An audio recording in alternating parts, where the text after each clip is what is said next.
Eu estava dizendo antes, eu não sei que ele vai mais inventar daqui para frente, mas eu estou imaginando que talvez todos os professores no ano que vem vão entrar do jeito que eu entro, com essas coisas todas. É uma beleza, pelo menos tem ar-condicionado aqui dentro, ainda bem, né? Ainda bem. Bom, então chega um momento muito importante em qualquer formatura, quando nós ouvimos a palavra do orador da turma. Então nós chamamos o orador da turma, Rivaldo Gomes de Andrade. Reverendíssimo Senhor Reitor do CEP, John Philip Medcraft, e mais componentes da mesa, colegas formandos, senhores e senhoras do auditório. Em nome da turma de formandos do ano de 2007, turma Elaine Cristina de Araújo dos Santos, quero me saudar com uma boa noite e com a graça e a paz de nosso Senhor Jesus Cristo. Amém. Há um grande objetivo a ser cumprido pelo CEP. Cada ano, formar uma turma de teólogos para atender a necessidade do sertão. Hoje se cumpre esse objetivo. O objetivo deste ano. Estamos nós aqui colando grau, pela misericórdia de Deus, pelo desempenho e dedicação do corpo docente desta instituição, que não é apenas educadora, mas também uma instituição formadora de caráter cristão. O CEP, com a sua 7ª turma de formandos, vem cumprindo fielmente o propósito de Deus, para o qual foi determinado preparar obreiros para a obra do Senhor. Hoje somos 5 formandos de denominações diferentes, porém com um único propósito: glorificar a Deus com o nosso chamado.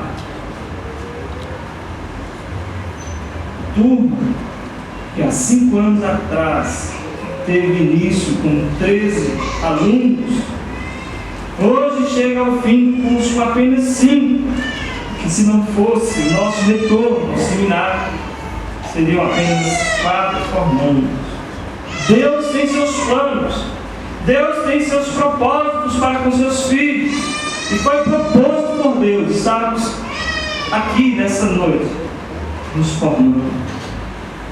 Somos gratos a Deus por esse curso. Agora chegamos a concluir.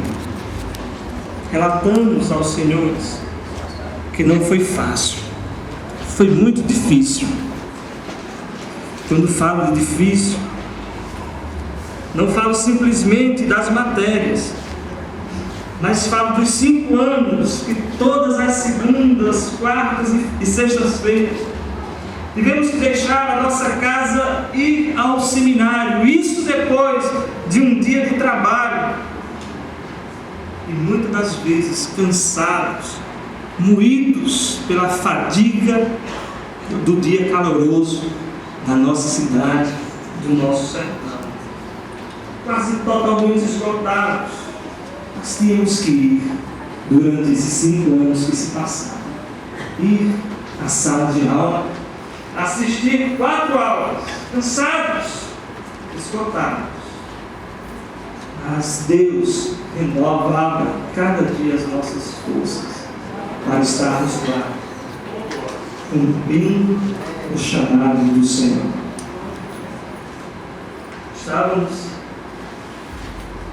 toda semana, 6h45 da noite, até às 10 horas da noite, cumprindo o chamado de Deus.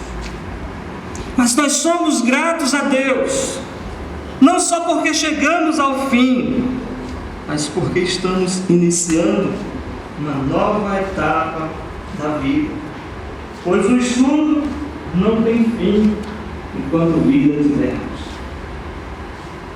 Estamos deixando o CEP como alunos, mas o CEP não vai deixar de existir em nosso coração, em nosso ministério, na nossa família, em nossas igrejas, pois foram 5 anos na nossa vida. Aonde quer que formos, seremos frutos do céu, como teólogos, pastores, missionários, professores. Somos gratos a eles, os professores, e não gostaria de citar nomes, pois correríamos o perigo de omitir alguém. Mas todos vocês, professores, foram importantes na nossa vida. Não havia da parte de vocês nenhum tom de superioridade, mas havia humildade em ensinar com dedicação as matérias que foram propostas. Somos gratos, secretário Bruno, por ter que suportar durante esses 5 anos, e já durante tantos anos que trabalha no SEC, aqueles alunos reclamadores, chorões. Valeu, Bruno, você é uma bênção. Somos gratos a todo o corpo administrativo do SEC. Somos gratos aos nossos familiares que conosco suportaram esses 5 anos, tendo que abdicar de nossa presença em casa. Estamos nós lá no seminário, vocês em casa, esperando nossa chegada, orando por nós. Obrigado pelo amor de vocês, família, pela paciência, pela dedicação de esposa, pela compreensão de filhos, ter que abdicar da presença do Pai nesses dias, pela paciência dos pais e mães e irmãos. Família, vocês são muito importantes no resultado, na conclusão deste curso. Somos gratos às nossas igrejas que oraram, contribuíram, confiaram em nos enviar para o seminário, a igreja do Senhor. Você, igreja, é muito preciosa aos olhos de Deus. É você, igreja do Senhor, que essa turma se forma, é por você. É por você, igreja, que o seminário existe. Por você, igreja, que Jesus morreu e ressuscitou. É por você, igreja, que dedicamos esses 5 anos de estudo para nos dedicar a você, igreja do Senhor. O nosso ministério apenas inicia, mas sabemos que jamais iremos conseguir êxito se não tiver alguém orando e intercedendo por nós. Somos homens e mulheres formados sim em um seminário teológico, homens e mulheres sim com um curso de bacharel, mas homens e mulheres frágeis que necessitam da graça de Deus para sobreviver. Uma igreja que nós dedicamos, é a igreja que nós dedicamos o nosso curso, pois para ela nós fomos chamados.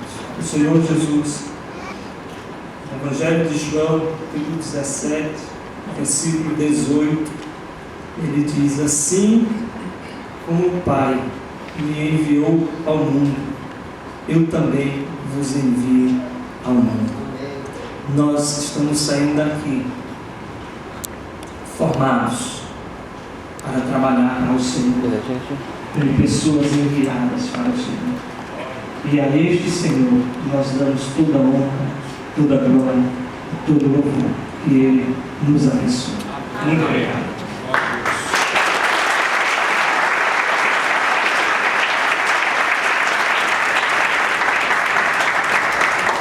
Irmão, tem certas coisas que nunca mudam, parece, em cada formatura. E uma das coisas que não muda é que pastor Fernando Dionísio, o diretor de eventos do CEP, sempre canta. Então, nesta hora, ele vai cantar. Deus o chamou para dar fruto, e que o fruto permaneça, queridos.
Todos os cultos em ação de graça, no final de ano do CEP, noite de formatura, nós temos sido abençoados cada ano com a mensagem da Palavra de Deus, de grande importância, que tem sido algo importante e tocante.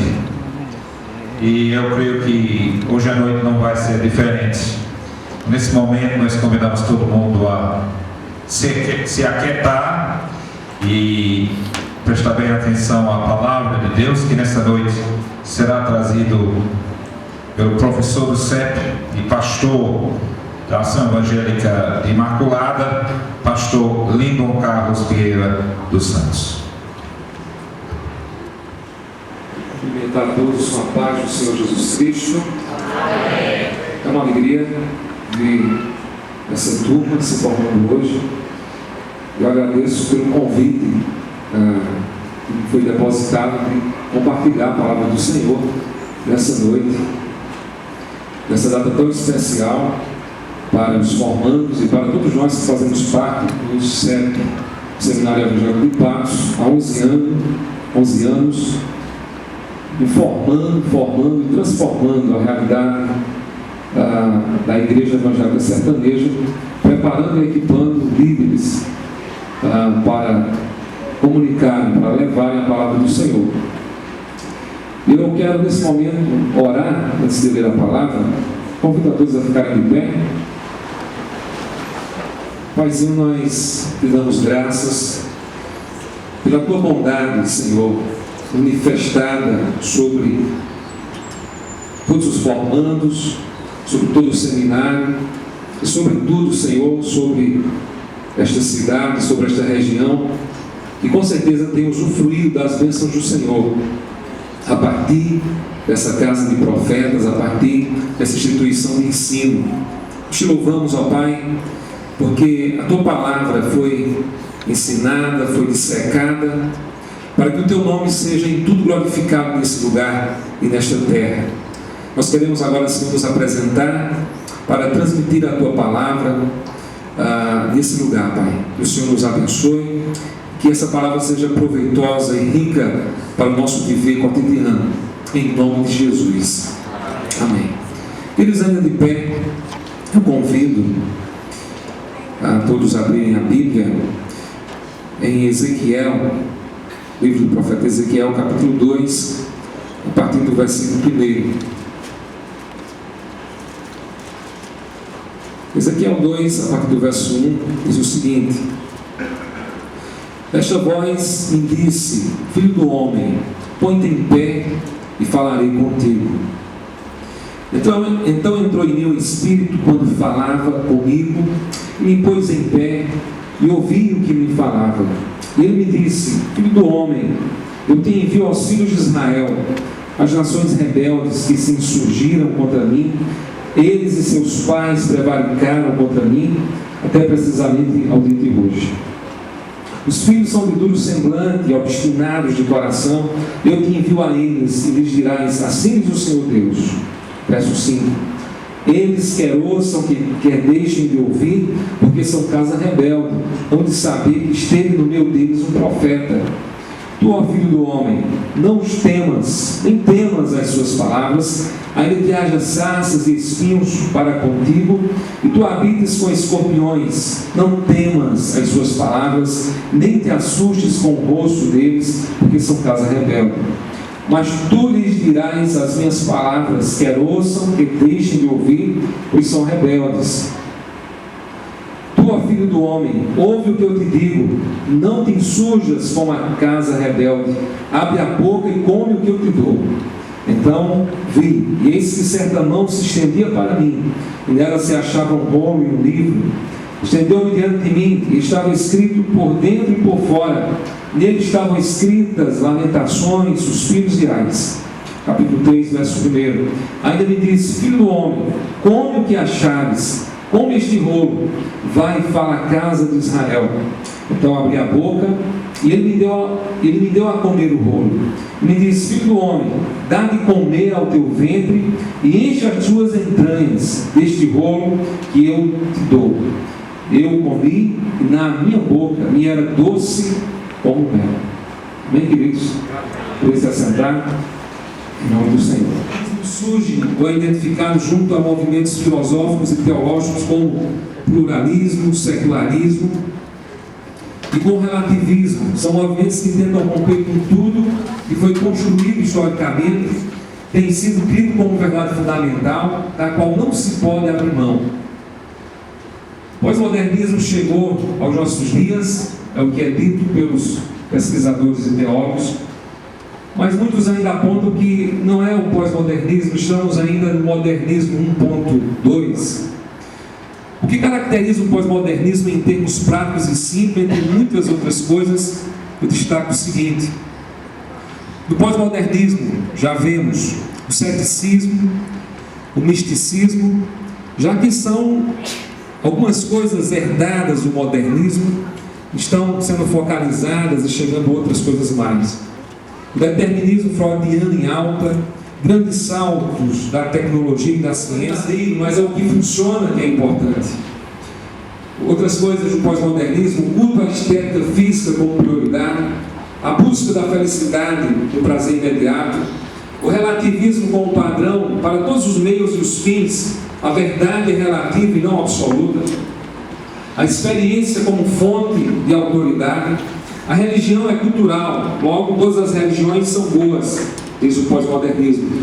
O questionamento se as religiões, principalmente se o cristianismo é coerente, o cristianismo cada vez mais questionado no Ocidente, agora atualmente. Os escritores norte-americanos, os escritores da atualidade, como Philip Yancey, Jim Wallace e Rob Bell, vêm afirmando que o movimento evangélico já não consegue satisfatoriamente satisfazer os desafios da nossa época, os desafios do novo milênio. Na Europa pós-cristã, o cristianismo permanece na periferia, permanece de forma periférica. Nos Estados Unidos foi absorvido pela religião civil o destino manifesto, já que os cristãos, ou que muitos dos Estados Unidos afirmam ser a nação abençoada por Deus. A igreja na sociedade pós-moderna. Que desafios nós temos? Quais os desafios da igreja evangélica brasileira? Quais os desafios da igreja evangélica paraibana, sertaneja e patoense nessa pós-modernidade? No texto que nós lemos, Deus chama um sacerdote para ser profeta.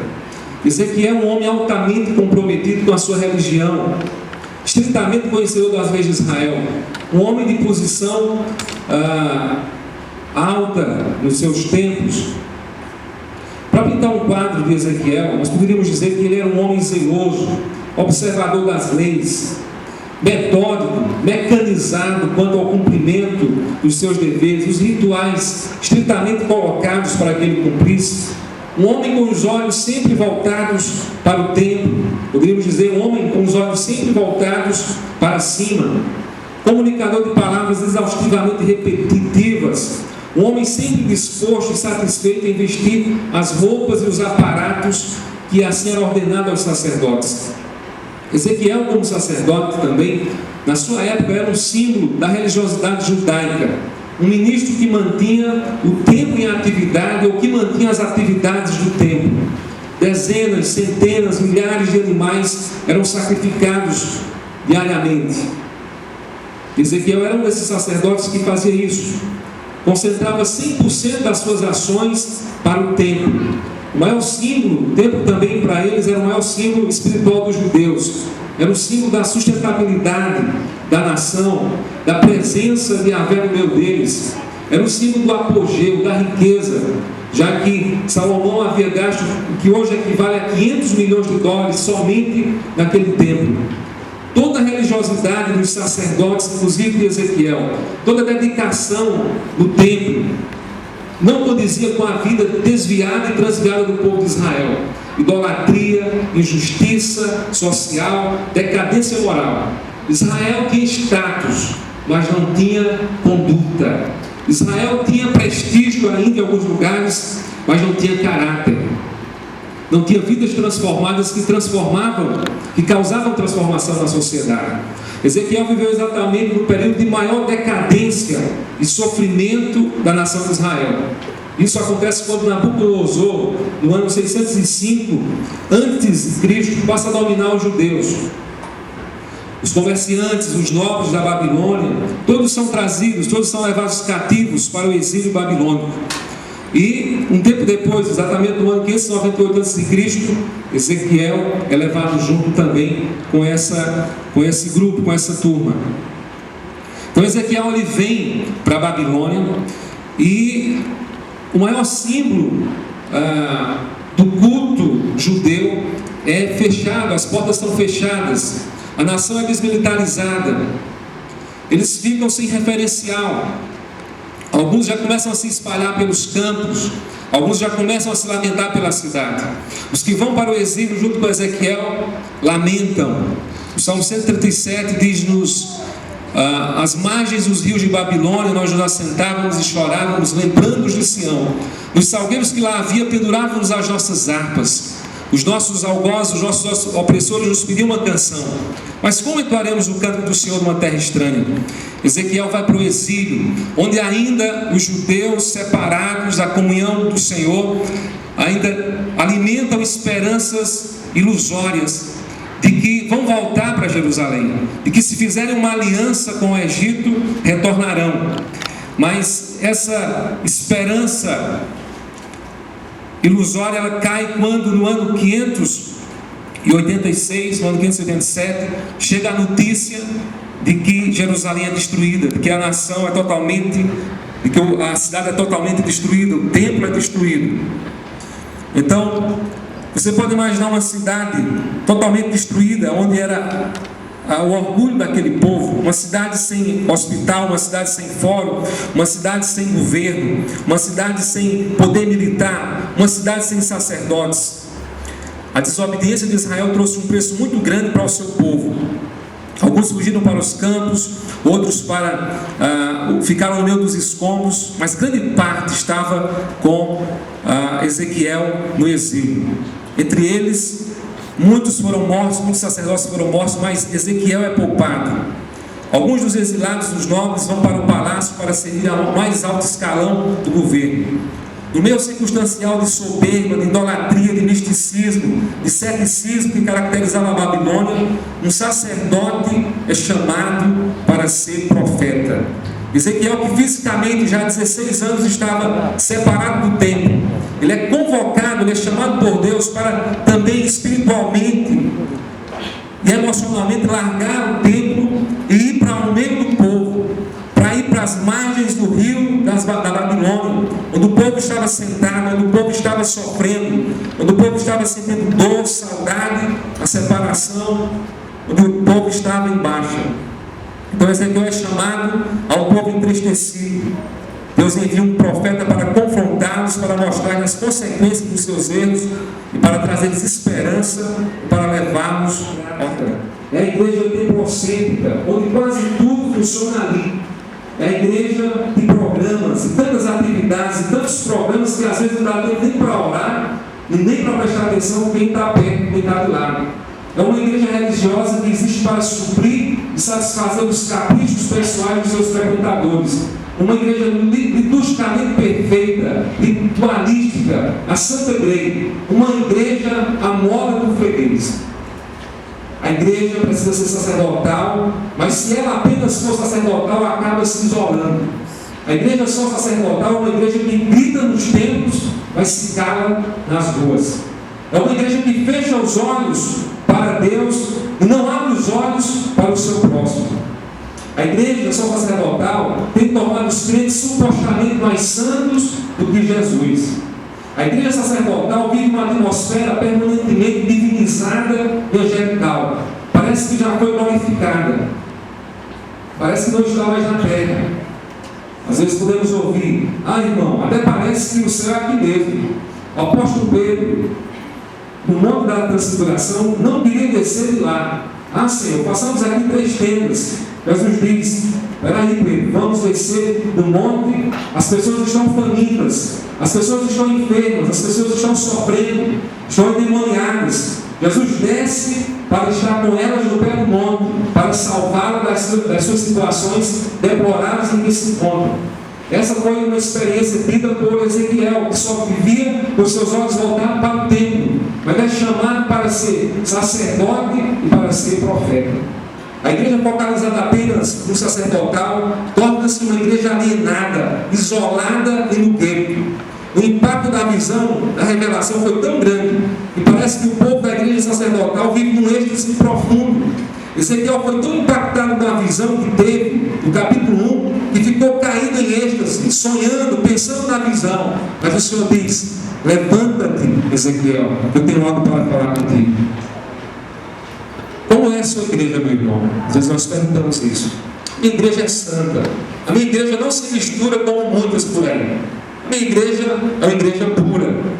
Quero dizer, meus irmãos, que a igreja que não se mistura, no sentido de estar no mundo, não de ser igual ao mundo, no sentido não de que nós tenhamos espaço para o mundo, mas que o mundo tem espaço para nós.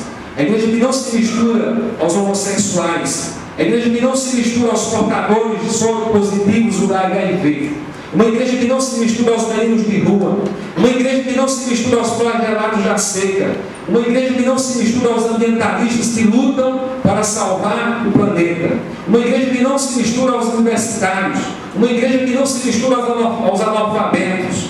É uma igreja que não cumpre a missão integral do Senhor Jesus Cristo. Por isso que Ezequiel nos dá um exemplo de que ele traz propostas claras, simples e concretas para as demandas sociais, espirituais e emocionais para o indivíduo e para a sociedade como um todo. Alguns anos atrás, há um tempo atrás, eu fui visitado por um líder recém-chegado na região.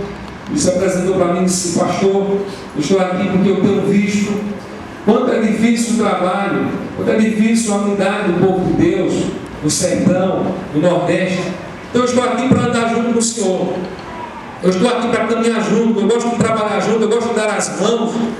Estou aqui para dizer que conte comigo em qualquer hora, qualquer evento que precisar. Queremos mostrar para o mundo que nós somos um em Cristo. Nós temos uma visão de participação. Eu disse: tudo bem, mas eu gosto de eventos, mesmo quando eu gosto de fazer algum evento. Sim, agora só tem um detalhe. Quero dizer para o senhor que eu sou determinantemente proibido pela minha denominação. Quando tem culto na minha igreja, eu não posso sair. É uma determinação. Tudo bem. Mas quando é que tem culto na sua igreja, meu irmão? Terça-feira à noite tem culto de oração. Quarta-feira de manhã tem culto matutino. Quarta-feira à noite tem discipulado com os novos crentes.